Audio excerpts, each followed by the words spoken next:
Programang ito ay rated SPG, striktong patnubay at gabay ng magulang ang kailangan. Maaaring may masiselang tema, lengguwahe, karahasan, sexual, horror o droga na hindi angkop sa mga bata. Dahil nga sa nangyaring sunog sa bahay nila Tata ay sinabi ni Ningning na sa bahay muna niya tumuloy itong sila Tata, total naman daw ay wala na siyang kasama doon dahil ulilang lubos na din naman daw ito. Kaya naman laking pasasalamat nila Tata dito dahil sa napakabuti nitong kaibigan sa kanya. Samantala mapapaisip naman itong si Tata na bakit daw kailangan ilagay sa bag nito ang pesticide, ano naman daw kayang dahilan bakit ipapalagay iyon sa bag niya. Dito nga ay sasabihin ni Ningning kay Tata na hindi kaya na si Venice daw talaga ang may kagawan ng paglalagay ng lason sa batchoy at ipinalalagay lang sa bag ni Tata ang pesticide na ginamit para mas madiin ang mga ito na sila nga ang may kasalanan sa panglalason kay Margaret.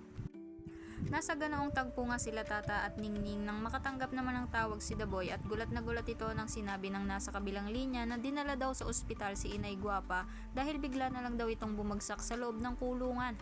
Kaya naman dahil doon ay dali-daling pinuntahan nila Tata itong si Inay Guapa.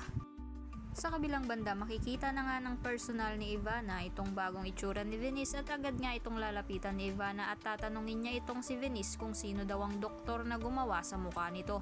Hindi para magpagawa din siya kundi para daw maiwasan nito iyon.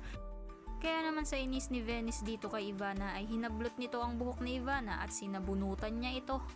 Samantala tatapatin na ng doktor si Tata na mas lumala daw ang naging kondisyon ni Inay Guapa dahil hindi na daw tinatanggap ng katawan nito ang bago nitong kidney, kaya naman kinakailangan na daw agad na magsagawa ulit ng panibagong kidney transplant at kailangan daw ay magmumula na ito sa mismong kaanak ng pasyente.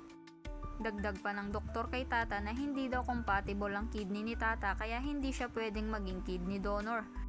Kaya naman dahil doon ay hindi na makakatiis pa si Inay Guapa at sasabihin na nito ang katotohanan kay Tata na hindi siya ang tunay na ina nito, kundi si Carmen. Kaya naman kahit gustong gusto na ni Tata ibigay na lang kay Inay Guapa ang isa nitong kidney ay hindi maaari dahil hindi naman pala sila ang tunay na mag-ina. Kaya naman kung isa ka sa mga nagnanais na sana ay malampasan nila Tata at Inay Guapa ang pagsubok sa buhay nila ay wag mo namang kalimutang i-like ang video na ito and don't forget to subscribe. Thanks for watching. Bye bye!